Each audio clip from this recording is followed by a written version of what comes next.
फैसला करना है कि किस दिन आपको मैंने इस्लामाबाद बुलाना है। मैंने इतवार को पेशावर में अब अपनी कोर कमेटी को बुलाया है। परसों मैं आपको वाज़ेह कर दूंगा ताकि आपको पूरा टाइम मिल जाए। नवाज शरीफ इस मिट्टी का बेटा है, अपनी हुकूमत छोड़ देगा मगर लोगों पे बोझ नहीं डालेगा। हमारा जो मुक़्तदर इदारा है उसने जो सपोर्ट इस लाडले को मिली थी, हमारी किसी हुकूमत को इसका 30% भी मिला होता, पाकिस्तान इस तरह रॉकेट की तरह ऊपर जा रहा होता मिलता। अस्सलामुअलैकुम। प्रोग्राम न्यूज़ बीट के साथ मैं हूं महक असलम। शो की मुस्तकिल मेज़बान पारस जहांजेब छुट्टी पर हैं, इसलिए शो की मेज़बानी मेरे ज़िम्मे है। नाज़रीन, पाकिस्तान में जूं सियासी अदम इस्तेहकाम बढ़ रहा है, वैसे ही मुआशी बहरान भी हमें बढ़ता हुआ नजर आ रहा है। हुकूमत सियासी नुकसान के डर से सख्त मुआशी फैसले करने से घबराती हुई नजर आ रही है, तो इमरान खान अपनी एहतजाजी तहरीक से जल्द इलेक्शन के लिए दबाव बढ़ा रहे हैं। कल उन्होंने जो देखा हमने कि जिस तरह से बयानात दिए गए, जिस तरह से उन्होंने ये खदशात जाहिर किया कि उन्हें कत्ल किया जा सकता है, इस हवाले से जो तशवीशनाक बात उन्होंने की वो यकीनन एक बड़ी डिस्टर्बिंग चीज़ थी। लेकिन जो इस वक्त मुआशी सूरत हाल है उस पर हमें गुफ्तगू करना बेहद ज़रूरी है। जो आज सारा दिन हुआ, मैं चाहूँगी कि आज मैं इसको शामिल करूँ। मुल्क की सियासत में हर गुजरता दिन, बल्कि मैं यूँ कहूँ कि हर गुजरता लम्हा एक बहरान की शक्ल इख्तियार कर है तो गलत नहीं होगा। सुप्रीम कोर्ट ने फ्लोर क्रॉसिंग से मुतालिक सदारती रेफरेंस पर अपनी राय दी, तो आज इलेक्शन कमीशन ने पंजाब असेंबली के मुनहरिफ अरकान को डी सीट करने का फैसला कर दिया। और इस फैसले के बाद जरा पंजाब की सियासी सूरत हाल देखें तो अब यूं लग रहा है कि हमजा शहबाज जो हैं, क्या वो ओहदे पर रहेंगे या फिर उन्हें ओहदा छोड़ देना चाहिए, यानी वजीर आला पंजाब की सीट उन्हें छोड़ देनी चाहिए। आज हम प्रोग्राम में इस पर गुफ्तगू करेंगे। इसके साथ ही साथ आज खान साहब ने मुल्तान में जलसा किया, बड़ी बड़ी बातें की, लेकिन वो चीज़ जिसका आवाम को इंतजार था, यानी लॉन्ग मार्च की तारीख का आज उन्होंने ऐलान करना था, वो ऐलान नहीं हुआ। अब ये ऐलान क्यों नहीं हुआ? 2 दिन का वक्त, यानी इतवार को जो है अब ये ऐलान किया जाएगा। कहा यह जा रहा है, पार्टी जरा ये कह रहे हैं, लेकिन देखना ये है कि इतवार को भी ये ऐलान होता है या नहीं, या मजीद वक्त लिया जाता है। अब इस ऐलान को ना करने के पीछे वजूहात क्या है, और इसके अलावा इलेक्शन कमीशन का जो रवैया है, सुप्रीम कोर्ट का जो फैसला है, पंजाब की जो सियासी सूरत हाल है, क्योंकि जब पंजाब की सियासी सूरत हाल की हम बात करते हैं तब पंजाब में बदलती सियासी सूरत हाल मुल्क भर की सियासत की सूरत हाल को बदल के रख देती है। तो आज प्रोग्राम में गुफ्तगू करने के लिए हमें ज्वाइन करेंगे तहरीक इंसाफ से उस्मान डार साहब, मुस्लिम लीग नून से डॉक्टर अफनानुल्लाह खान साहब हमें ज्वाइन करेंगे, और इसके साथ ही साथ सीनियर एनालिस्ट इरशाद भट्टी साहब भी हमें प्रोग्राम में ज्वाइन करेंगे। सबसे पहले गुफ्तगू का आगाज उस्मान साहब आपसे करना चाहूंगी, बेहद शुक्रिया वक्त देने के लिए। आज खान साहब ने ऐलान करना था लॉन्ग मार्च का, अवाम बेताबी से आज इंतजार कर रहे थे कि कब खान साहब बताएंगे कि शहर इक़्तिदार में पड़ाव हमने डालना है, कब खान साहब बताएंगे कि शहर इक़्तिदार का रुख करना है, लेकिन ये इंतजार लंबा होता जा रहा है। इतवार तक शायद अब तारीख का ऐलान किया जाएगा। इस ऐलान को ना करने के पीछे क्या वजह हो सकती है, क्या समझे आवाम? देखिए, मैं तो समझता हूँ कि ये जो बेचैनी है अगले 48 घंटे मज़ीद बढ़ेगी और मुख्तलिफ कॉरिडोर्स में बढ़ेगी, और मैं समझता हूँ इंतज़ार जितना ज़्यादा होगा उतना ही जुनून जज्बा आप देखेंगे पाकिस्तानियों में, अजीम पाकिस्तानियों में होगा। और आप देख ही रहे हैं जिस तरह के माशाल्लाह फ़ैसले आना शुरू हो गए हैं, और मेरे लीडर इमरान खान ने भी कहा, जिस तरह ये आज 25 लोटे वापस भेज दिए गए हैं जहाँ से आए थे, और मुख्तलिफ़ किस्म के फ़ैसले जो आ रहे हैं, तो अगले 48 घंटे पाकिस्तान की सियासत के लिए बड़े अहम हैं। और मैं ये समझता हूँ कि इम्पोर्टेड हुकूमत की तो पहले कांपे टांग रही थी, अब ये मुकम्मल तौर पे इमरान खान की अवामी ताकत दे के लेट चुके हैं। अच्छा। और पाकिस्तान की तारीख की कमज़ोर तरीन, नालायक तरीन हुकूमत साबित हो रही है। गुज़श्ता 6 हफ्तों में इन्होंने पाकिस्तान की मुईशत तबाह करके रख दी है, और अगर हमने इनको मज़ीद 6 हफ्ते इस मुल्क में दिए तो खुदा न खास्ता ये पाकिस्तान में ऐसे हालात पैदा कर देंगे कि हमें जिस तरह के विजुअल श्रीलंका में मिले हैं। तो इसलिए ये अजीम पाकिस्तानी निकलेंगे। ये जो कप्तान ने बता दिया, हम हर दफा सुनते हैं ना खान साहब की तकरीर में, अल्लाह ना करे कि हमें अपने मुल्क में वो हालात देखने को मिले, क्योंकि हम मुतहम्मिल नहीं है उन हालात के। लेकिन जिस मईशत की आप बात कर रहे हैं, सवाल ले लीजिएगा फिर आप बात कंप्लीट कर लीजिएगा, जिस मईशत की आप बात कर रहे हैं मौजूदा हुकूमत कहती है उस मईशत का बेड़ा गर्क तो आप लोग करके गए हैं। वो ऐसी कौन सी तरक्की थी मुआशी लिहाज से जो कि चंद हफ्ते ही नहीं निकाल सकी और बह गई?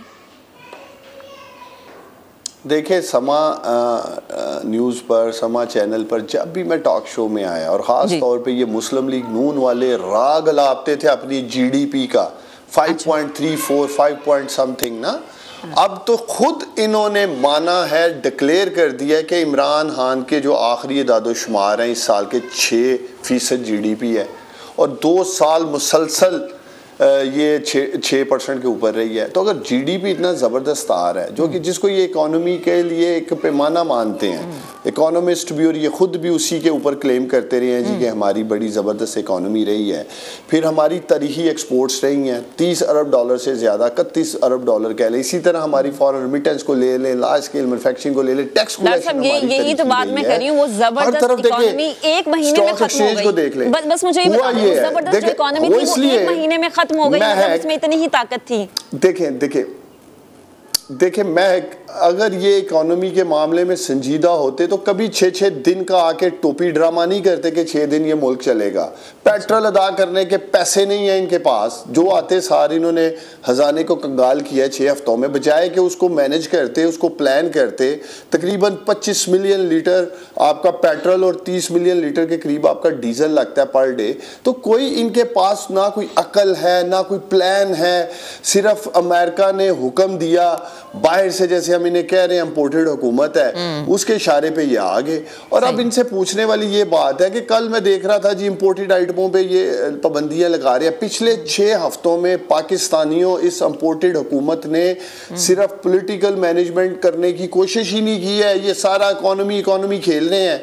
और 6 हफ्तों में इनका वजीर खजाना गायब है। जिस कैबिनेट के अंदर 13 लोग फैसला करने वाले हो, मैं समझता हूं पाकिस्तानियों एक बनिए की दुकान भी नहीं चल सकती। एक बनिए की अगर वहां 13 लोग बैठ के उस दुकान का फैसला करने वाले होंगे, धनिया, आलू, प्याज, गाजरें किसने खरीदनी और किसने बेचनी है, और ये 22 करोड़ अजीम पाकिस्तानियों का मुल्क, और ये 13 पार्टियां मिलकर फैसले नहीं कर पा रही, और भाई फैसला नहीं हो रहा। और मुझे पता है क्या, मुझे एक कॉमेडी जो देखता हूँ मैं अक्सर टॉक शोज में, मैं आजकल आप बैठ जाए ना, अभी ये नून लीग से जो भी यहाँ बैठे हैं ये भी शुरू हो जाएंगे, हमें हुकूमत छोड़ देनी चाहिए, हमें मुश्किल फैसले करने चाहिए, इमरान खान इकोनॉमी तबाह कर गया। और भाई इतने आप बंगड़े डाल रहे थे जब इमरान खान की हुकूमत साजिश करके गिराई, तो अगर आपको ये सब कुछ पता था तो आए क्यों हो? इमरान खान ने कोई गन पॉइंट पे पाकिस्तानियों रख के इनको नहीं कहा मेरी हुकूमत ले लो। ये तो रात के अंधेरे में पूरी कौम ने देखा किस तरह से तरीके अदम एतमाद पेश की गई। तो भाई अब चीखें क्यों निकल रही हैं? अब क्यों रो रहे हो? अब करो मौजे, मस्ती करो, गवर्नमेंट चलाओ, इन अजीम पाकिस्तानियों को सस्ता पेट्रोल दो, इनके क्लिप चलाएं। जब इमरान खान पेट्रोल की कीमत थोड़ी सी बढ़ाता था तो कहते नहीं। बिल्कुल डॉक्टर साहब, आप जो कह रहे हैं ना गवर्नमेंट चलाओ, फैसले करो, फैसले लेने पड़ेंगे। अगर नून लीग फैसले नहीं लेगी तो यकीनन फंस जाएगी, क्योंकि नून लीग तो हमेशा ये कहती है कि हम जो है अवाम की भलाई के लिए काम करते हैं। लेकिन जो मेरा पहला सवाल था वो जरा एक दफा मैं दोबारा आपसे पूछना चाह रही हूँ कि आज खान साहब ने करना था लॉन्ग मार्च की तारीख का ऐलान, उस ऐलान ना करने के पीछे एक मेन रीजन आप मुझे बता दें, क्योंकि खबरें ये भी थी कि अगर खान साहब आज ऐलान नहीं करते तो कुछ वो सूरत हाल हो सकती है। हमें खबरें मिल रही थी कि सारी की सारी नून लीग बशमूल मरियम नवाज झूठी और ये जो क्राइम मिनिस्टर इंपोर्टेड बैठा हुआ है जेम्स बॉन्ड, इन सब के प्लेटलेट्स ऊपर नीचे होना शुरू हो गए थे कि इमरान खान मुल्तान में आज ऐलान करने जा रहा है। प्लेटलेट्स पाकिस्तानी ऐसे ऊपर नीचे पूरी नून लीग के हो रहे थे। तो आपने उनकी सेहत को मद्देनजर रखते हुए ऐलान नहीं किया, मैं ये समझूं? उनकी सेहत को मद्देनजर रखते हुए हमने कहा 2 दिन इनके प्लेटलेट्स नॉर्मल रहने चाहिए। बाहर लंदन तो सुना बहुत ही ऊपर नीचे हुए हैं। अच्छा, तो संडे वाले दिन पाकिस्तानियों आपने तैयार रहना है, हमारी कोर कमेटी फैसला करेगी और इंशाअल्लाह ताला ये देखेंगे ये समुंदर होगा इन अजीम पाकिस्तानियों का। और मैं अब इन्हें कहता हूँ कागजी शेर ना बनो, हुकूमत करो भाई। एक तरफ इनकी जो मरियम नवाज झूठी है वो कह रही है इलेक्शन कराओ, इलेक्शन कराओ, इलेक्शन कराओ, चाचा कह रहे इलेक्शन नहीं कराना, इलेक्शन नहीं कराना। लंदन से कोई और आवाजें आ रही हैं। और पहले आप लोग तो एक जमात में एक पेज पे हो जाओ, इनका पता ही नहीं चल रहा ये चाहते क्या है। आधी जमात चाहती है इलेक्शन करवा दे, आधी कहती है हुकूमत में रहना है। सही। और वो ठीक है डॉक्टर साहब, कमेंट आ गया आपका। अब जरा मैं डॉक्टर अफनानुल्लाह खान साहब से बात करना चाहूंगी। डॉक्टर साहब सवाल लीजिएगा। डॉक्टर साहब ये कह रहे हैं कि आप लोग एक पेज पे नहीं हैं। ये एक पेज पे ना होना, क्योंकि ये हम भी देख रहे हैं, एक दफा ये कहा जाता है कि इलेक्शन जल्दी हो जाएंगे, एक दफा ये कहा जाता है कि इलेक्शन वक्त पर होंगे, एक दफा ये कहा जाता है कि हम मुआशी पॉलिसीज के फैसले लेने में अभी थोड़ा वक्त लेंगे। लेकिन दूसरी जानिब नून लीग के बयानिया ये भी सामने आता है कि हम मुआशी फैसले जो करने वाले हैं उस पे हम अवाम को थोड़ा सा और मजीद तकलीफ देंगे। तो ये जो एक अलग अलग बयानिए हैं, ये बयानिए क्यों हैं? क्या वाकई ऐसा है कि नून लीग में धड़ेबंदी हो गई है?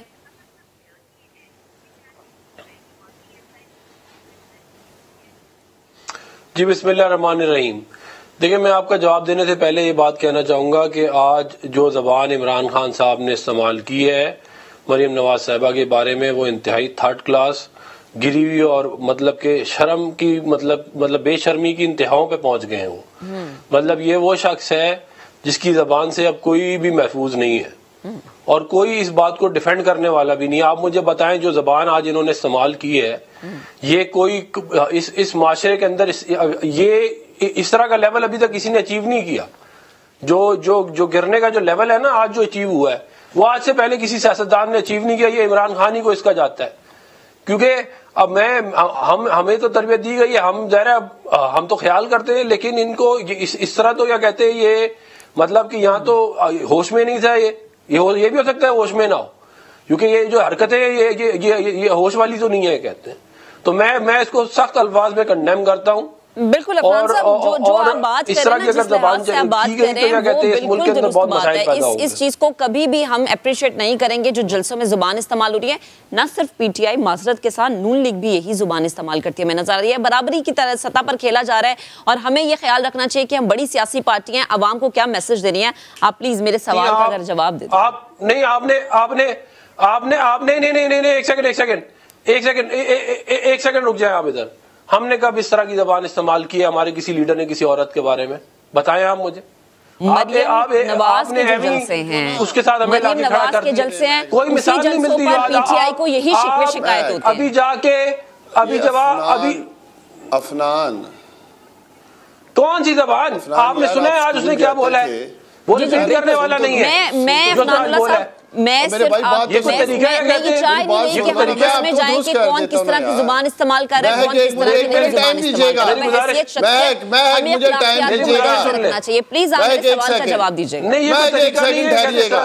एक सेकंड ठहरिएगा। और यार आपको टाइम मिल जाएगा, अभी 2 मिनट रुक जाए, मुझे बात करने दे। और मैं आपको बताने लगूं, आपकी जमात में शख्स बैठा हुआ है ना, आपने कहा है कि कौन ऐसा बोलता है, मैंने तो आपकी हेल्प करने लगा, मदद करने। मैं चाहूंगी कि अफनान साहब अगर अपनी बात कंप्लीट करें, आपको वक्त दिया जाएगा बात करने के लिए। जी अफनान साहब प्लीज कंप्लीट कीजिएगा। चलिए मुझे बात करने दें आप। चलिए मैं कर दूंगा, वक्त आने पे कर दूंगा। देखिए मैं ये कह रहा हूँ कि ये सख्त अल्फाज में कंडेमेबल है। ये इस तरह की जबान कोई किसी को इस्तेमाल नहीं करनी चाहिए। ये मतलब कि ये गहराई, इससे आप गिर नहीं सकते, इतनी गहराइयों में वो पहुंच चुके हैं। अब मैं जो आपने सवाल पूछा था, मैं इस तरह आता हूँ, मुझे आप ये बात बताएं कि ये इतनी जबरदस्त इकॉनमी छोड़ के गए थे, तो ये इतने जल्दी 6 हफ्तों के अंदर वो तितर बितर होनी शुरू हो गई है। जब इनकी हुकूमत आई थी तो ये कहते थे कि 6 महीने साल तक हमसे पूछे ना, और अभी दूसरी हुकूमत हमें बोलते हैं कि जी आप 50 दिन के अंदर बताएंगे क्या क्या क्या क्या किया आपने। 50 दिन के अंदर 4 साल का गंद कैसे साफ होगा? और मुझे ये बताएं कि जीडीपी ग्रोथ रेट, जब इनकी हुकूमत आई थी तो ये बोलते थे जीडीपी ग्रोथ रेट तो कोई चीज ही नहीं होती, करंट अकाउंट डेफिसिट होता है। अभी पाकिस्तान की तारीख का सबसे बड़ा करंट अकाउंट डेफिसिट इन्होंने छोड़ा और अब जीडीपी के ऊपर बातें करनी शुरू कर दी। आपकी खाली 1 साल का जीडीपी नहीं, आपके पूरे 4 साल की जीडीपी की एवरेज अगर आप निकाले तो वो 2-2.5% बनती है। आपने क्या ग्रोथ दी? और अगर आप डॉलर टर्म्स में लेंगे तो हमने 312 अरब डॉलर के ऊपर छोड़ा था पाकिस्तान का जीडीपी, जो आप 270 अरब डॉलर के ऊपर लेके आ गए। तो ये मतलब क्या कहते हैं, इकोनॉमी के जो वो है उनके ऊपर आप जो है वो घुमाए जा रहे हैं, क्या कहते हैं, मामलात को। मेरा ये ख्याल है ये आप डॉक्टर साहब को तो कह रहे हैं कि वो घुमाए जा रहे हैं, लेकिन नून लीग की हुकूमत क्यों आवाम को घुमा रही है? नून लीग क्यों सख्त मुआशी फैसले नहीं कर पा रही? एक चीज ये, दूसरा मेरा सवाल ये लीजिएगा कि आज खान साहब ने लॉन्ग मार्च की तारीख का ऐलान करना था। डॉक्टर साहब ये कह रहे हैं कि आप लोगों की सेहत को मद्देनजर रखते हुए खान साहब ने ये इतवार तक छोड़ दिए, लेकिन आप बताएं क्या लग रहा है बैक हैंड पे क्या वजह हो सकती है कि खान साहब ने लॉन्ग मार्च की तारीख का ऐलान नहीं किया? क्या लग रहा है खान साहब को ये कि सूरत हाल ऐसी हो जाएगी कि लॉन्ग मार्च की नौबत ही नहीं आएगी?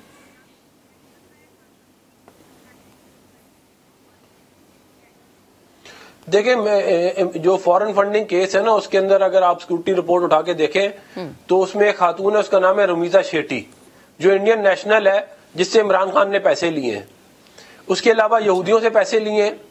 तो हो सकता है इनको बाहर से जो इनके ताने बाने जहां जहां से ये माल पकड़ते रहे हैं, इन्होंने अपनी आखिरी कौम से खिताब में कहा कि हिंदुस्तान बड़ी खुददार कौम है और मुझे वहां पे बड़ी मोहब्बत मिली और पैसा भी मिला। वो पैसे वाली बात नहीं की, वो मोहब्बत शोहब्बत तो इन्हें वैसे भी कोई फर्क नहीं पड़ता, इनका पैसे का गेम है सारा के सारा।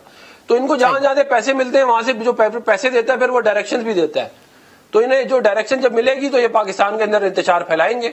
आप मुझे बताएं ना, इनकी 10-12 साल की सियासत के अंदर क्या पाकिस्तान को मिला? 2 करोड़ लोग खतरे गुर्बत से नीचे चले गए, महंगाई तारीखी छोड़ के गए, लोगों अपने लिए तोशा खाना, अवाम के लिए लंगर खाना, और लंगर खाना भी 20-22 करोड़ लोगों के लिए 20 लंगर खाने बनाए इन्होंने। सही। तो ये एहसास गोगी प्रोग्राम चलाते थे यहाँ पे, जहां पे गोगी के लिए अरबों रुपए की जायदादें बन रही थी। जब रिंग रोड होती थी तो पहले जमीन ले लो और वो अरबों रुपए की बेचो। ये और कहते हैं वो रियल अपना स्टेट एजेंट जो है वो अरबोपति हो गई, और भी बहुत सारे हुए। कहाँ हुए बताएं? लोग यहाँ पे भूखे मर गए आपके दौर में। आपके और आपके रिश्तेदार अरबोपति हो गए, आप लोग गवर्नमेंट में बैठे हैं, आप लोग स्टेप्स लेना, आप लोग क्यों नहीं ले रहे स्टेप्स? आवाम भी आपकी तरफ देख रही है, कम से कम यही वाला स्टेप ले लें, गिरफ्तारियां करें, क्यों नहीं कर रहे? आप लोग क्यों इकदाम नहीं कर रहे? इलाज हो रहा है। ठीक है, चले। अफनान साहब, आपका कमेंट आ गया। भट्टी साहब, आपकी जानिब आती हूँ। खान साहब ने आज लॉन्ग मार्च की तारीख का ऐलान नहीं किया, इस पे मैं बाद में आपका कमेंट लूंगी, लेकिन आज जो आपने ट्वीट किया वो बड़ा वायरल भी हो रहा है और हर कोई इसको रीट्वीट भी कर रहा है। आपने लिखा कि मुझे तो मुस्लिम लीग नून पर तरस आ रहा है, बेचारी लोटो की खरीदो फरोख्त में अपने बयानिए वोट को, इज्जत दो को दफन कर बैठी है, जबकि सुप्रीम कोर्ट और इलेक्शन कमीशन ने लोटो को दफन कर दिया है। लेकिन भट्टी साहब, नून लीग ये कहती है, मैं नजर आ रही है कि हमजा शहबाज की वजारत आला को कोई खतरा नहीं है, बड़ी सेटिस्फाई नजर आ रही है। अजीब सूरत हाल नहीं लग रही? पीटीआई भी ये कह रही नजर आती है हमें कि जनाब अब हमजा शहबाज को इस्तीफा दे देना चाहिए, कुर्सी से हट जाना चाहिए, लेकिन नून लीग और उनकी नून लीग की body language, even Maryam Nawaz की भी बड़ी पुरएतमाद है। पहली बात तो ये है कि आज जो इमरान खान साहब ने मुल्तान के जलसे में मरियम नवाज साहबा के हवाले से गुफ्तगू की, मेरा दिल बड़ा उस पर दुखी है। ठीक है। और मेरी ख्वाहिश है कि इमरान खान साहब माजरत करके ये अपने अल्फाज वापस ले लें, इससे उनका कद बड़ा होगा। मरियम नवाज साहबा की सियासत से 100 इख्तलाफात, मगर बैसियत माँ, बेटी, बहन, बीवी कि वो हों, कलसूम नवाज साहबा हों, बुशरा बेगम हों, बेनज़ीर भुट्टो हों, नुसरत भुट्टो हों, जमाइमा खान हो, कोई भी हो, वो काबिल एहतराम है। और ये आग अगर आप लगाएंगे इस सतह पर, ऊपर की सतह पर लगाएंगे तो कोई घर भी महफूज नहीं रहेगा। ये प्लीज़ रेड लाइन खींचें, अल्लाह के नाम पे रेड लाइन खींचें। हम बैसियत खातून तो हम सारों को एक दूसरे का एहतराम करना चाहिए।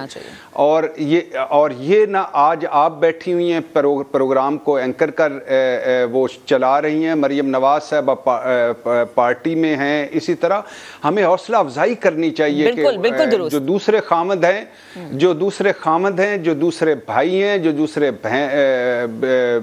उनके बाप हैं, जो है वो कहें कि जाओ बेटी, जाओ बहन, जाओ बीवी, तुम भी सियासत में जाओ, ना कि वो कहें कि यार इससे निकलो, इतना गंद हो गया कि हमने क्या इससे निकालना है। तो ये रेड लाइन खींचे। और इमरान खान साहब के जो तब्दीली है, उनका जो मंशूर है, उनका जो सारा कुछ है, सारा आंखों पर, मगर ये मेरा ख्याल है वो बहुत फाउल प्ले कर गए और ये नहीं करना चाहिए था।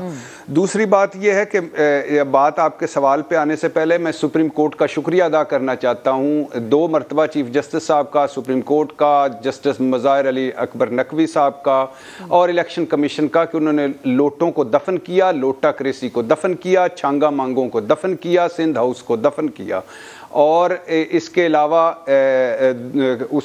वो जो आल बचाओ माल बचाओ खाल बचाओ वाला प्रोग्राम था, या फॉर एग्ज़ाम्पल मुलज़म जब बास बन जाएंगे महकमों के, अगर वो खुद मुबैना तौर पर अगर तफ्तीशी बदल रहे होंगे या मुकदमों से ज़हर निकाल रहे होंगे, तो वो उन्होंने उसको रोका और इससे अफसरों की और इससे इदारों की तौकीर बढ़ेगी।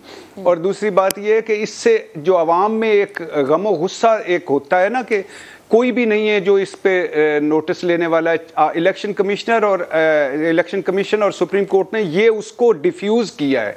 लोगों को लगा है कि नहीं, अभी भी अदालतें हैं, अभी भी इलेक्शन कमीशन है, अभी भी सारा कुछ है। और इमरान खान साहब हो, मुस्लिम लीग नून हो, तहरीक इंसाफ हो, इनसे कहना यह है कि इदारों पर तनकीद करें मगर उनकी इंसल्ट ना करें। आखिर रिलीफ आपको इन्हीं इदारों से मिलना है, बेहतर करें, इस्लाहात करें, अच्छे लोग लाएं और इन्हीं इदारों ने आपको रिलीफ देना है। तीसरी बात यह है कि जो आपने कहा कि मुस्लिम लीग की बात की, मैं ये कहना चाहता हूं कि 7वीं मरतबा हमजा शहबाज बने हैं हाउस ऑफ शरीफ से के ख़ानदान से पंजाब के वज़ीर आला। 4थी मरतबा हाउस ऑफ शरीफ से के फ़र्द जो हैं शहबाज शरीफ साहब, वो बने हैं वज़ीर आज़म पाकिस्तान। इक़्तिदार कितनी मरतबा होता है? पहली दफ़ा मेरे लिए हो सकता है कोई चाम हो कि मैं वज़ीर बन जाऊं, पहली दफ़ा हो सकता है कि हो कि मैं वज़ीर आला बन जाऊं, पहली दफ़ा हो कि मैं वज़ीर आज़म बन जाऊं। 7वीं मरतबा और 4थी मरतबा, और कितना इक़्तिदार चाहिए? अब इक़्तिदार के नीचे जब असूल, इखलाकियात और मंतक ना हो तो उस इक़्तिदार की कोई जवाज़ नहीं रहता। आपने नवाज शरीफ साहब ने 2006-07 में हमें कहा था कि मैंने लोटों की दुकान बंद कर दी है, हालांकि आते ही फिर उन्होंने मानिका ग्रुप और फिर उनका अता मानिका और वो कर दिया। और इसके अलावा उन्होंने चुन चुन के जो अमीर मुकाम से जायद हामिद, दानियाल अजीज़ और पता नहीं कौन कौन लोटे ले लिए, छोड़ दीजिए उनको भी 100 के करीब उन्होंने ले लिए उस वक़्त। फिर मरियम नवाज साहबा ने कहा कि हम लोटों को बंद कर दो, लोटों का आखिरी दम तक घिराव करो। अब ये जो था, फिर उसके बाद हमें एक चली वोट को इज्जत दो। जमहूरियत तभी फले फूलेगी जब वोट को इज्जत मिलेगी। सिविलियन सुप्रीमेसी तब भी होगी जब वोट को इज्जत होगी। पीडीएम का 26 नुकात में एक नुक्ता, मेन नुक्ता यह भी था कि वोट को इज्जत दो। क्या किया फिर उन्होंने? इसमें आके सिंध हाउस सजाया, किस लिए, किस मकसद के लिए? इक़्तिदार के लिए। 1.5 साल और इमरान खान कर लेते तो क्या हो जाता। अच्छा, फिर उसके बाद अगर आ जाए पंजाब में, छीना ग्रुप, अलीम ग्रुप, तरीन ग्रुप, और ये कौन लोग थे? ये इमरान खान के मैंडेट से 1.5 साल की बात करें ना, नून लीग का बयानी है ये मैं नहीं कह रही, नून लीग कहती है ये कि अगर हम 1.5 साल मजीद खान साहब को रहने देते तो मुल्क की मुआशी सूरत हाल तो मुकम्मल तौर पर ही खत्म हो जाती। नहीं, ये इशू नहीं था, प्लीज इससे निकलें। ये इशू नहीं था, महंगाई इशू नहीं है किसी का भी, बेरोजगारी इशू नहीं है किसी का भी, और गुर्बत इशू नहीं है किसी का भी, हम आवाम इशू नहीं है किसी का भी। ये इशू था नवंबर की तकर्री का, नवंबर की तकर्री ये का इशू था। और वो छोड़ दीजिए, ये लंबी बहस हो जाएगी, इस डिबेट को एक साइड पे रख दीजिए। इशू ये है कि आपने ये क्यों लिए, ये क्यों आपने इमरान खान के मैंडेट पे खड़े होकर क्यों वजीर आला बने, सिर्फ ये इशू था। इशू ये है कि आपने अपने वोट को इज्जत दो के बयानिए को क्यों दफन किया। फॉर एग्जाम्पल, अगर कर दिया, अब क्या मिला? अब इलेक्शन कमीशन और सुप्रीम कोर्ट ने क्या कहा है कि लोटा क्रेसी दफन हो गई। अब क्या मिला नून लीग को? बयानिया जिस पर वो पूरी इमारत खड़ी हुई थी, जिस पर पूरी मूवमेंट चल रही थी, वो भी खत्म हो गया। और आज इक़्तिदार, हमजा शहबाज फिर वजीर आला बन जाएंगे, उनके अगर नंबर किए जाएं तो वो दोबारा भी वजीर आला बन जाएंगे। गो कि आज इखलाकी तौर पर उनको इस्तीफा दे देना चाहिए था, लेकिन नहीं देते, फिर भी बन जाएंगे, वो अगली मरतबा भी बन जाएंगे, वो उससे अगली मरतबा भी बन जाएंगे। लेकिन इसका फायदा नुकसान at the end of the day, आज मरियम नवाज साहबा किसी जलसे में खड़ा होकर कह सकती हैं कि हम वोट को इज्जत देने वाले हैं। नवाज शरीफ साहब लंदन से कह सकते हैं कि हमने हमेशा वोट की इज्जत की सरबुलंदी के लिए काम किया है? शहबाज शरीफ साहब कह सकते हैं? नहीं कह सकते। ये बहुत बड़ा नुकसान है। गो कि हमारी सियासत में इसको कुछ नहीं समझा जाता, लेकिन ये बहुत बड़ा नुकसान है। और फिर दूसरी बात ये, आज मुस्लिम लीग नून, नवाज शरीफ साहब ने पीडीएम की मीटिंग में कहा है कि इमरान खान का एक बयानिया झूठा या सच्चा है, वो बिक रहा है, वो बयानिया उनका अवाम कबूल कर रही है। हमारे पास क्या बयानिया जो हम लेके जाएंगे? ये है वो असल चीज जिसमें इन 25 दिनों में, इन 1.25 महीनों में आप एक्सपोज हो गए। फिर आगे आ जाइए। मिसाल के तौर पे मैं ये अफनान साहब की बात भी मान लेता हूँ, उस्मान डार साहब की बात भी मान लेता हूँ, पिछले लोगों की बात भी मान लेता हूँ। हम तो सुनते सुनते बुढ़े हो गए कि जब भी नई हुकूमत आती है कहती पिछले ने खजाना खाली कर दिया, पिछले ने तबाही फेर दी, पिछले ने सुरंगें बिछा दी, नाजुक दौर है, कौम इसके लिए कुर्बानी दे। भाई हम एक मरतबा फिर कुर्बानी देने, एक शलवार एक कमीज है ये भी ले लो, कुर्बानियों के लिए जितना कहोगे हम देने के लिए तैयार है। लेकिन मुझे बताइए, एक महीने में, 1.25 महीने में ये वाकई कुछ नहीं कर सकते थे, ठीक है मान लिया। और ये अलहदा बात है कि 4 मरतबा पीपल्स पार्टी मरकज में हुकूमत कर चुकी है, 4 मरतबा नून लीग कर चुकी है। एक महीने में डायरेक्शन, 1.25 महीने में एक होता है ना कोई हुकूमत आती है वो डायरेक्शन देती है। क्या इस हुकूमत की आते ही आपको कोई डायरेक्शन नजर आई है? नहीं आई। अच्छा, इमरान खान को हटा दिया, 2-3 जुमले बोलो, इमरान खान को हटा दिया, पीडीएम आ गई। क्या आपको लगता है, ये इनकी बॉडी लैंग्वेज से लगता है कि ये जीते हुए लोग हैं? दुनिया की इंसानी और जमहूरी तारीख में मैं हमेशा सवाल करता हूं, कोई एक मुझे ऐसा वाकया बता दीजिए। हमारा वजीर आजम शहबाज शरीफ बना, वजीर आजम बन के, यानी कोई वजीर आजम बने, अपनी काबीना ले लंदन चला जाए। मैं उसको छोड़ देता हूं कि नवाज शरीफ साहब 8 हफ्ते के लिए गए थे, वो नायल हैं, मुजरम हैं, इश्तियारी हैं, कुछ हैं, वो छोड़ दीजिए, वो ठीक हैं, वो मान लिया कि वो सारा कुछ गलत है। लेकिन कोई ऐसी तारीख में मिलता है कि वजीर आजम काबीना को लेकर लंदन चला जाए, वहां इजलास करे, वहां से प्रेस रिलीज जारी और मसाइल हमारे डिस्कस हों? कभी किसी मुहज्जब मुआशरे में होता तो वापस ही ना काबीना को कोई आने देता, लेकिन ये इधर होता है। बिल्कुल। अच्छा, फिर ये शिकवा तो अवाम भी हमें सोशल मीडिया पे करती नजर आ रही है, लेकिन वो डायरेक्शन जो देनी चाहिए थी नून लीग गवर्नमेंट को, एक बात सदफ, क्यों नहीं दी नून लीग गवर्नमेंट ने? जी प्लीज, आप एक बात सिर्फ जी, एक बात के बड़े फैसले, शहबाज स्पीड का हमने नाम सुना था, वो वजीर आला के तौर पे वो बहुत अच्छे मैनेजर रहे और उन्होंने एडमिनिस्ट्रेशन की। हमने उनका माना कि जब बुजदार साहब थे तो हम मवाजना करते थे कि एक तरफ शहबाज शरीफ है, एक तरफ वो है, वो छोड़ दीजिए डिबेट। बड़े फैसले लेने थे, इन्होंने हटाया इमरान खान को, उसके बाद इनको पता था बड़े फैसले लेने, मुश्किल फैसले लेने।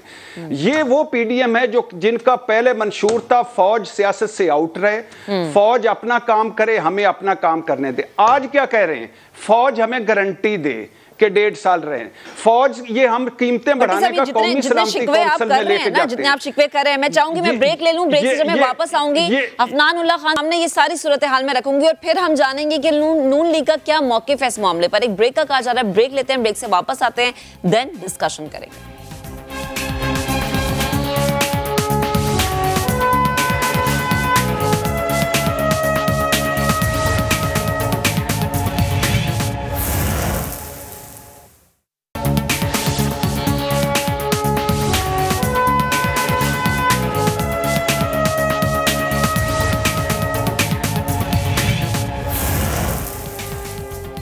Welcome back once again. हम गुफ्तगू कर रहे हैं पंजाब की सियासी सूरत हाल पर, क्योंकि पंजाब की सियासी सूरत हाल पूरे मुल्क की सियासत के लिए बड़ी इंपॉर्टेंस रखती है। हमारा पैनल हमारे साथ मौजूद है। उस्मान डार साहब, आपकी जानिब आती हूँ। इलेक्शन कमीशन ने पीटीआई के 25 मुनहरिफ अरकान को आज असम्बली से डिसीट कर दिया है। क्या अब भी आप लोगों के गिले शिकवे बाकी हैं, एतराज़ात बाकी हैं, या अब नॉर्मल है सब कुछ?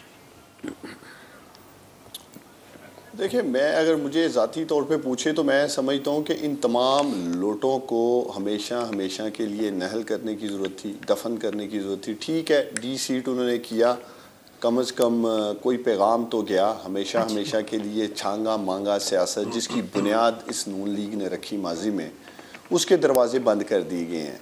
अरशाद भट्टी साहब कह रहे थे कि 1-1.5 माह में इनकी डायरेक्शन नहीं नज़र आई।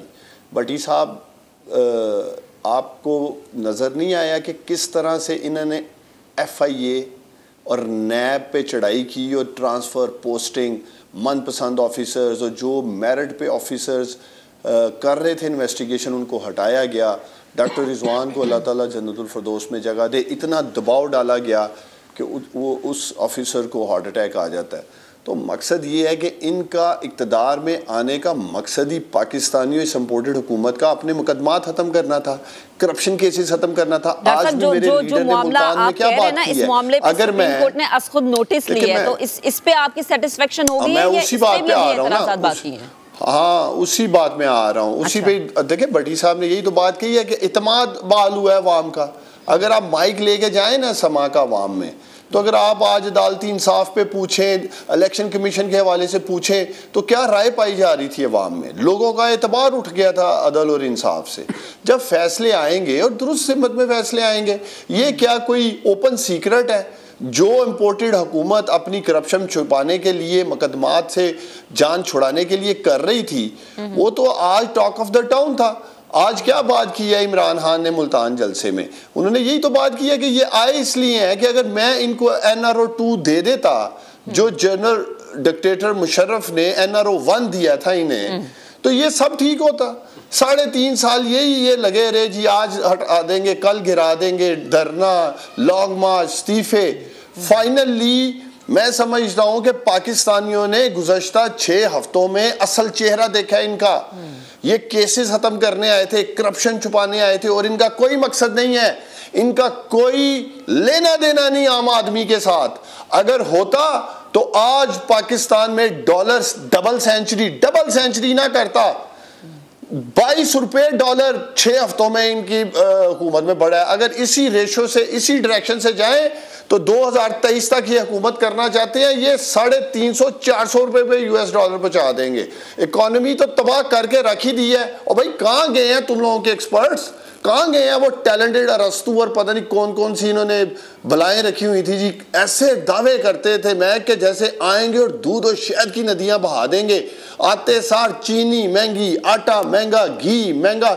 मुर्गियों में जितने पैसे हमजा शबाज ने बनाए हैं लाइफ स्टॉक बिजनेस में, तबाही फेर के रख दी है। इसी तरह हर चीज की बात करें, जब आपके हुक्मरान हर वो कारोबार कर रहे होंगे जो पब्लिक के साथ जुड़ा है, जो पब्लिक इंटरेस्ट में है, कोई ऐसा कारोबार बताएं जो शरीफ खानदान या जरदारी खानदान नहीं करता। चीनी, आटा, अंडे, मुर्गियां, दूध, कोई चीज छोड़ी है इन्होंने। पावर में आते हैं, रेट तो बढ़ाते हैं, अभी भी डॉलर क्यों नहीं काउंट कर रहे? सुने मेरी बात, प्लीज क्वेश्चन लीजिएगा। आम आदमी आज भी अफोर्ड नहीं कर पा रहा, लेकिन जो सख्त मुआशी फैसले होने थे वो नून लीग आपकी नजर में क्यों नहीं कर पा रही? आप लोगों की पार्टी का प्रेशर है या मसला कुछ और है? जब आपके मिलियंस एंड बिलियंस डॉलर्स बाहर पड़े हैं महक, तो 22 रुपए डॉलर बढ़ने का मकसद है कि अगर 1 अरब डॉलर बाहर रख के बैठे हैं तो 22 अरब का टॉप लग गया इन्हें। ये तो नफा कमा रहे हैं। क्यों नहीं डॉलर रोक रहे? क्यों डॉलर नहीं पाकिस्तानियों रोक रहे? इसलिए कि इनके असासे US डॉलर में है, इसलिए सारा मल्टीप्लाई हो रहा है। फ्री फॉल डॉलर की छोड़ी हुई है इन्होंने। यही मेरे लीडर की जंग है इन लोगों के साथ, इस माफिया के खिलाफ, इन डाकुओं के खिलाफ। ये कह रहे हैं कि अपने मफाद की खातिर, यानी जो अपने डॉलर्स बाहर रखे हैं उसकी खातिर ये मुआशी फैसले नहीं लिए जा रहे, कोई डायरेक्शन सेट नहीं हो रही नून लीग की जानिब नहीं ले रहे। क्यों नहीं रुक रहा US डॉलर? 22 रुपए, मैं 22 रुपए बढ़ गया 6 हफ्तों में। और जो आपके इकोनॉमिस्ट और जितने भी माहिर मुआशियात हैं वो कह रहे हैं अगर इसी तरह इन्होंने फैसले ना किए तो अगले चंद हफ्तों में 250 रुपए का होगा डॉलर पाकिस्तान में। तो कहाँ है, किधर सतू पी के सोए हुए हैं इनकी कैबिनेट और क्या कर रहे हो? मैं भट्टी साहब की इस बात से जरूर इत्तेफाक करूंगा। आप इतनी निशानदेही कर रहे हैं कि हम मुआशी तौर पे इतनी पस्ती में जा चुके हैं जो कि सबको नजर भी आ रहा है। तो इस सिचुएशन में जो कि आप कह रहे हैं कि इतवार को लॉन्ग मार्च की तारीख का ऐलान हो जाएगा, इस सिचुएशन में लॉन्ग मार्च की सूरत हाल जो है उसकी मुतहम्मिल हो सकती है हमारी मुईशत या फिर हमारा मुआशरा या पाकिस्तान की सियासत?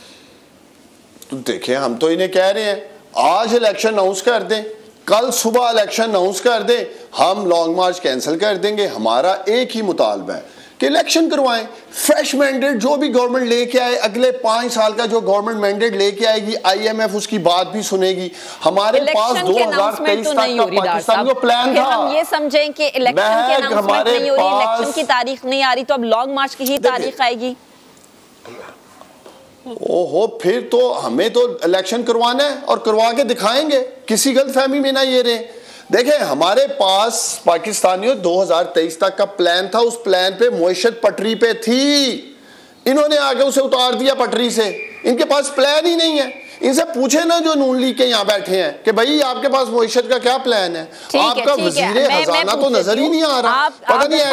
और दूसरा आखिर में मेरा भी सवाल चला जाएगा, आपकी दरख्वास्त चली जाएगी और अवाम को सवाल का जवाब भी मिल जाएगा। क्या मामला है, क्यों नून लीग की जो गवर्नमेंट है? एक सेकंड जी, मुझे खास तौर पे दिली हमदर्दी है नून लीग वालों से। अच्छा। हर जुमे को जो फैसला आना होता है इन पे भारी होता है, मुझे दिल से इनसे हमदर्दी है कि इनको एक और जुमा मुबारक हो। ये जो लोटों का फैसला आया, आगे भी बड़े तरीही फैसले जुमे को आए हैं नून लीग के। वैसे डॉक्टर साहब जो मुनहरिफ अरकान का फैसला आया ना, तो कुछ नून लीग के भी मुनहरिफ अरकान थे ना जो कि शमूलियत अख्तियार कर गए पीटीआई में। चलें अफनान साहब, आप मेरा सवाल ले लीजिएगा। जिस चीज़ की निशानदही उस्मान डार साहब कर रहे हैं कि आप लोग सख्त मुआशी फैसले इसलिए नहीं ले रहे क्योंकि आप लोगों का अपना इंटरेस्ट है, क्योंकि आप लोग अवाम का नहीं सोच रहे। भट्टी साहब भी ब्रेक पर जाने से पहले ये बात कर रहे थे, तो प्लीज कमेंट कीजिएगा।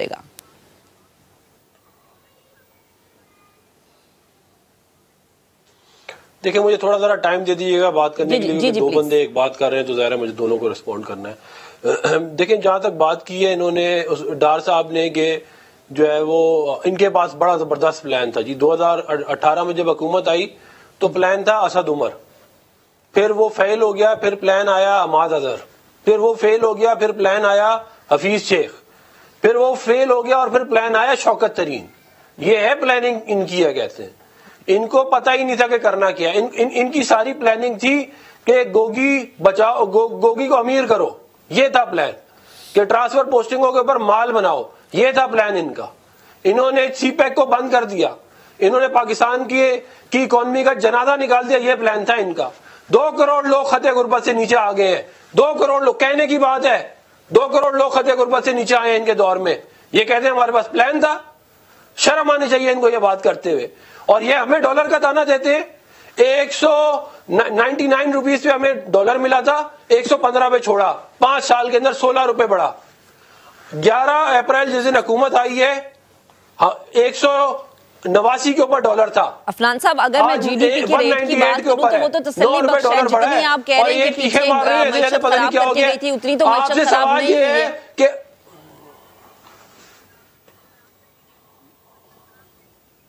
नहीं, मैं तो ये कह रहा हूं कि इन्होंने तबाह बर्बाद कर दिया ना। 2 करोड़ लोग खते गुर्बत से नीचे आ गए, रियल आपका जीडीपी श्रिंक कर गया, तो पीछे रह गया बात करने को। फिर मुझे आप ये बताएं कि ये एनआरओ2 करते हैं, इनकी क्या औकात है किसी को एनआरओ दें? ये तो खुद एनआरओ वाले, इन्होंने सारी जिंदगी एनआरओ ले लेके तो सियासत की। ये मुशर्रफ के पास गए थे कि मुझे वजीर आजम बना दो, क्या लेने के लिए गए थे उसके पास? जब उसने नहीं बनाया इन्हें तो उसके खिलाफ हो गए। उससे पहले उसके रेफरेंडम में उसके साथ थे, और बाद में क्या कहते हैं, जब अपनी दाल नहीं गली तो कहीं और चले गए। फिर ये कहते हैं जी जो डॉक्टर रिजवान है, वो डॉक्टर रिजवान तो एफआईए में था ही नहीं जब उसको दिल का दौरा पड़ा, वो तो ऑलरेडी छोड़ के जा चुका था। और डॉक्टर रिजवान ने तो इनके दौर में इनके मिनिस्टर के खिलाफ कार्रवाई करने की कोशिश की, जिसपे इमरान खान ने उसको रोक दिया। अच्छा। और उसको जोड़े आप, बशीर मेमन का रिकॉर्डेड इंटरव्यू आया है कि इमरान खान मुझे बुला के कहता था कि मेरे सियासी दुश्मनों के खिलाफ केसेस बनाओ, तब किसी ने 100 मोटो लिया? मुझे बताएं, ये सारे 100 मोटो क्या मुस्लिम लीग नून के लिए? तब किसी ने 100 मोटो नहीं लिया। अच्छा। कि जब फॉरेन फंडिंग के ऊपर ये पता चला कि इंडियन नेशनल से पैसे लिए इन्होंने, तब किसी ने 100 मोटो लिया? मुझे आप बताएं इसका जवाब। आवाम पूछती है इसका जवाब। क्या हमारे सपोर्टर जो है उनका वोट का हक नहीं है? क्या जमात उलमा इस्लाम के सपोर्टर सब कोई ऐसे काम करने चाहिए कि ऐसी नौबत ना आए कि हम ये देखें कि हमारे सियासतदान जो हैं जब गवर्नमेंट में मौजूद हों तो ऐसी मिसालें कायम करें कि हम मिसालें देते हुए खुशी महसूस करें। आप मुझे सिर्फ इतना बता दें, बड़ा ही शॉर्ट मेरा एक सवाल है जिसका जवाब यकीनन बड़ा शॉर्ट होगा, कि आगे पीएमएलएन का प्लान है क्या, गवर्नमेंट का प्लान है क्या? अवाम को आप लोग क्या देने जा रहे हैं? डॉलर 200 को टच कर रहा है, मईशत हमारी अगर हम मार्केट देखें क्रैश हो रही है, अवाम आज भी महंगाई का रोना रोती हमें नजर आ रही है। प्लान है क्या? अवाम को किस तरह से आप लोग सेटिस्फाई करेंगे?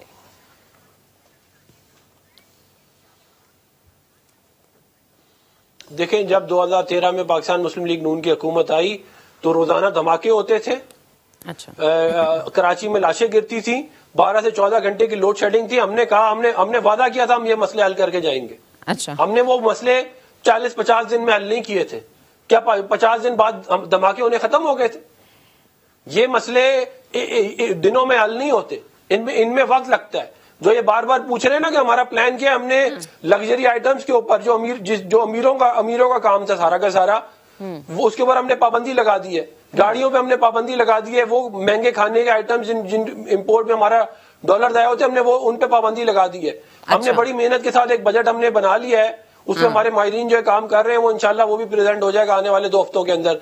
मैं कुछ जवाब इरशाद भट्टी साहब का देना चाहूंगा। देखिए इन्होंने अच्छी बातें की, क्या कहते हैं, ये अच्छा होता कि जब शहजाद अकबर बड़ा ही सादा सा सवाल है कि लग्जरी आइटम्स की आप बात कर रहे हैं, 190 मिलियन उस पर अगर हम ये देखें पाबंदी की आप बात करें तो ये सारे मामले को डील करने के लिए आप लोगों को 1.5 महीने का वक्त चाहिए था। ये तो बड़ा आसान सा काम था, इजीली हो जाता। आप लोगों के पास तो बड़े अच्छे एक्सपर्ट्स मौजूद है।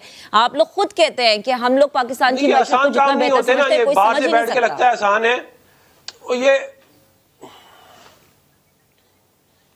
नहीं तो ये मैं आपको पहले कह रहा हूं कि ये दिनों में नहीं होते काम। इनमें आपको ये नहीं होता कि आपको ख्वाब नहीं आती कि आप ऊपर से आगे कहें कि जी ये फलानी चीजों पे पाबंदी लगा दो। उसमें काम करना पड़ता है कि किस पे लगाना है, किस पे नहीं लगाना। फिर मैं ये जरा इरशाद भट्टी साहब की कुछ बातों का जवाब देना चाहूंगा। शहजाद अकबर ने 190 मिलियन पाउंड बाहर से मंगवाए, बाहर से आ गए करप्शन के ऊपर जो ये, और उसने वो उठा के जिस जो नेशनल क्राइम एजेंसी यूके की थी उन्होंने पाकिस्तान हुकूमत को दिया, इन्होंने उठा के बिजनेस टाइकून को वापस कर दिया। क्या उस वक्त किसी ने सो मोटो लिया? क्या किसी और को तकलीफ पहुंची कि इस गरीब मुल्क के लोगों के 40 अरब रुपए उठा के आपने किसी और को दे दिए? क्या मुझे बताएं कि जब ये बात स्टैब्लिश हो गई कि वो गोगी जो थी वो माल बनाती थी, वो फ्रंट मैन थी इमरान खान की, क्या उस वक्त किसी ने कुछ नोटिस लिया? अफनान साहब, आप जिन पुरानी बातों का जिक्र कर रहे हैं, मैं बिल्कुल आप जिन पुरानी बातों का जिक्र कर रहे हैं, मैं उससे इनकारी नहीं हूँ। 2013 का आपने जिक्र किया, उससे इनकारी नहीं हूँ। आप जिन चीजों की अब बात करें उससे इनकारी नहीं हूँ। लेकिन मेरा एक बड़ा सादा सा सवाल है, एक अवामी सवाल है। मैं एक आम आदमी की हैसियत से यहाँ बैठ के सवाल कर रही हूँ कि आप लोगों के पास प्लान है क्या अवाम को देने के लिए? प्लीज वो प्लान अगर आप शेयर कर देंगे। जी प्लीज। मैंने आपको बता दिया है, आप 2 मिनट सबर तो कर दे, मुझे बात तो करने देना। जी मुझे जवाब दो। बंदे एक बात कर रहे हैं, आप मुझे बात का जवाब भी नहीं देने दे रही। जी मैं ये कह रहा हूं कि क्या वोट को इज्जत दो, क्या वोट को इज्जत दो उस वक्त नहीं था जब बनी गाला में भर भर के दूसरी पार्टियों के लोग लेके जाते थे बसों के अंदर? तब किधर था वोट को इज्जत दो? उस वक्त कहते थे कि जमीर की आवाज है, उस वक्त बोलते थे कि विकटें गिरा दी हैं, तब तो किसी ने नहीं बोला। बोल देना उस वक्त भी। तो ये सारी की सारी मोरालिटी और सारी की सारी ये वाली बातें ही हमारे लिए संभाल के रखी हुई हैं। ये तो दोनों साइड के लिए होनी चाहिए ना। और जो बात करता है वोट को इज्जत दो, हमने स्ट्रगल किया वोट को इज्जत दो के लिए। अच्छा। हुकूमत हमें बहुत पहले मिल सकती थी अगर हम अपने स्टांस को छोड़ देते वोट को इज्जत दो की। ऐसी बात नहीं है। हमने अभी भी हुकूमत ना चाहते हुए इसलिए ली है ताकि हम पाकिस्तान के मसाइल हल करें, क्योंकि इमरान खान ने तो बिल्कुल वाकई इस मुल्क का दिवालिया निकाल दिया। आप मुझे बताएं, उन 2 करोड़ लोगों का जिनके जो खते गुर्बत से नीचे गए, उनका क्या कसूर है कि वो इमरान खान के चक्कर में लोग गरीब हो जाए? तब किसी को ख्याल नहीं आया कि ये जो जीडीपी हमारा श्रिंक कर रहा है, तब किसी को कोई ख्याल नहीं आया। अब हम लोग मेहनत कर रहे हैं, हम लोग काम कर रहे हैं, तो हमारी टांगे खींच रहे हैं। लेकिन अफनान साहब, ये जो मेहनत है, ये जो काम है, ये नजर भी तो आए ना। मेरा तो फिर वही सवाल है कि भाई आप लोग अवाम को क्या दे रहे हैं? अच्छा चले, मुझे जरा एक उसमें बता दें कि टांगे कौन खींच रहे हैं? हम बजट बना रहे हैं। देखिए, मैं ये कह रहा हूं कि हम बजट बना रहे हैं। अच्छा। आप देखेंगी कि इंशाल्लाह एक अवाम दोस्त बजट आएगा। हमने ऑलरेडी लग्जरी आइटम्स के ऊपर पाबंदी लगा दी है। हम फॉरेन एक्सचेंज रिजर्व सेव करने के जो तरीके हैं हम वो कर रहे हैं। हम IMF से जो है इनका प्रोग्राम रीनेगोशिएट कर रहे हैं। अफनान साहब, मेरी बड़ी ख्वाहिश है कि ये जो बजट हो ना, ये वाकई अवाम दोस्त बजट हो, क्योंकि हमेशा बाज़गश्त यही होती है कि आने वाला बजट अवाम दोस्त बजट होगा, लेकिन उसमें अवाम का कचूमर निकाल दिया जाता है। भट्टी साहब प्लीज सवाल लीजिएगा, क्या लगता है आपको आने वाला बजट अवाम दोस्त बजट होगा? पहली बात है, मेरे भाई, प्यारे भाई अफनान साहब ने 2-3 बातें की। अब सर, आप हुकूमत में अल्लाह के फजलो करम से, शहजाद अकबर ज़िंदा है, प्लीज़ उसे अरेस्ट कीजिए, लाइए, अकाउंटेबल कीजिए, नंबर 1। नंबर 2, फरा गुज्जर साहबा का भी इलाज कीजिए, अयान अली को भी बुलाइए, मकसूद चपड़ासी को भी बुलाइए, सारों को बुलाइए और उनको अकाउंटेबल करें। लेकिन इनका इलाज करने के साथ साथ भाईजान, अल्लाह ने आपको एक मरतबा फिर मौका दिया है, आप डॉलर का भी इलाज करें, बेरोज़गारी का भी इलाज करें, महंगाई का भी इलाज करें, गुर्बत का भी इलाज करें, डूबती मईशत का भी इलाज करें, PIA स्टील मिल, रेलवे समेत जो इदारे डूब गए उनका भी इलाज करें, CPEC जो इन्होंने बंद कर दिया उसको फिर से चलाएं, अस्पतालों स्कूलों का भी करें। आप इक़्तिदार में हैं और ये बात अपने मुस्लिम लीग PDM को बताएं कि अब वो जलसों से उतरें और उतर कर हमें रोज़ाना की बुनियाद पर जलसा करें, रोज़ाना की बुनियाद पर करें, फैसले करें, बड़े बड़े फैसले करें। अब ये फौज के कंधे पर रख कर या कौमी सलामती कमेटी काउंसिल के कंधे पर रख कर फैसले ना करें, खड़े हो जाएं। इलेक्शन से ना डरें कि अगला इलेक्शन हम हार जाएंगे, इमरान खान से ना डरें कि वो इतनी उसकी मकबूलियत हो गई है और ये हम इस बड़े फैसले करेंगे। अगर ये डर था, ये खौफ था, ये इलेक्शन था तो ये तरीके अदम-ए-एतमाद लाने की ज़रूरत ही नहीं थी। आप अच्छे थे अपोजिशन में, वही अपोजिशन में रहते, दोबारा आते, फ्रेश मैंडेट लेते और फिर आगे बढ़ते। भट्टी साहब, लेकिन नून लीग कैसे कर ले ये काम? अफनान साहब तो ये कह रहे हैं कि हमारी टांगे खींची जा रही हैं। अगर आपको पता है तो आप भी प्लीज अवाम को मुझ समेत बता दें कि कौन लोग हैं ये जो टांगे खींच रही है नून लीग की। सर अब तो देखें ना, फॉर एग्जांपल टांगे कौन खींचता है? हमारे हुकूमत के अलावा कौन है? अदलिया और फौज। अदलिया से सारों को रिलीफ मिला है। अदलिया, नवाज शरीफ साहब जो बाहर बैठे हैं अदलिया की और इस हुकूमत की बदौलत बैठे हैं। शहबाज शरीफ साहब जिन पर फर्द जुर्म ऐद होनी थी वो वज़ीर आज़म बने हैं तो इसी अदलिया की। हमजा शहबाज, जरदारी साहब, इमरान खान साहब, सबको अदलिया ने इंसाफ दिया। फौज बार बार कह रही है हम न्यूट्रल हो गए, हम न्यूट्रल हो गए, हम न्यूट्रल हो गए, हमें सियासत से दूर रखें, हमें सियासत से दूर रखें, हमें सियासत से दूर रखें। तो अब इसके बाद जो बाइडन है या उधर बोरिस जॉनसन है, अगर वो टांगे खींच रहा है तो वो मुझसे, मैं तो उनका कोई इलाज नहीं कर सकता। दूसरी बात यह है कि आपने कहा था कि हम अरस्तू हैं, हम बुकरात हैं, हम अफलातून हैं, हम बाबाए मईशत हैं, हम बाबाए मसाइल का हल हैं, हम इस पाकिस्तान को पटड़ी पर डालेंगे। ये नाअहल हैं, ये नालायक हैं, ये निकम्मे हैं, इन्होंने पाकिस्तान को ख़राब कर दिया है, हम आगे इनसे मज़ीद ख़राब नहीं करना चाहते। तो बिस्मिल्लाह, मैं आपके साथ हूँ, बड़े फैसले लें, मुल्क के लिए फैसले लें। तीसरी जो बात आपने किया, अब इशू ये नहीं है, प्लीज़ खुदा के लिए जी। अब इशू ये है कि मिसाल के तौर पे आप IMF के पास गए, लोगों से सच बोलें ना कि IMF के साथ मुआहदा किया था तहरीक इंसाफ ने, हमने पूरे 3.5 साल जो मुआहदा था उसमें कहते रहे कि ये शर्मनाक मुआहदा है, हम हाथ पांव बांध दिए। अब अगर आप कता कलामी की माजरत, तो आपकी नजर में क्या एक मेन रीजन है कि मौजूदा हुकूमत सख्त मुआशी फैसले लेने से डर रही है या पीछे हट रही है? जी डर रही है। डर इस वजह से रही है कि जरदारी साहब खोए मलाई वाली वजारतें लेके साइड पे हो गए। अच्छा। मौलाना साहब अपनी वजारतें लेके मनपसंद की साइड पे हो गए।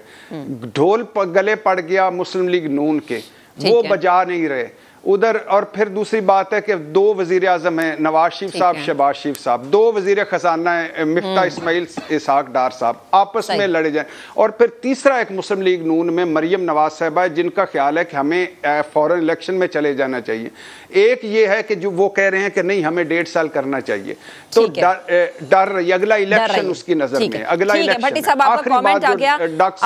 अब मौजूदा हुकूमत को डरना नहीं चाहिए, अवाम की भलाई के लिए स्टेप्स लेने चाहिए। और प्लीज ये तमाम सियासतदानों से मेरी रिक्वेस्ट है कि जब भी आप जलसों में, तकरीरों में बात करें, प्लीज अखलाकियात को मद्देनजर रखें, सबको अपनी बहन बेटी समझे। बेहद शुक्रिया, मेरा मुअज़्ज़िज़ पैनल में ऐसा मौजूद था। आज के प्रोग्राम से अब तक के लिए इतना ही, कल आपसे फिर से मुलाकात करेंगे। अपना बहुत सा ख्याल रखिएगा। अल्लाह हाफ़िज़।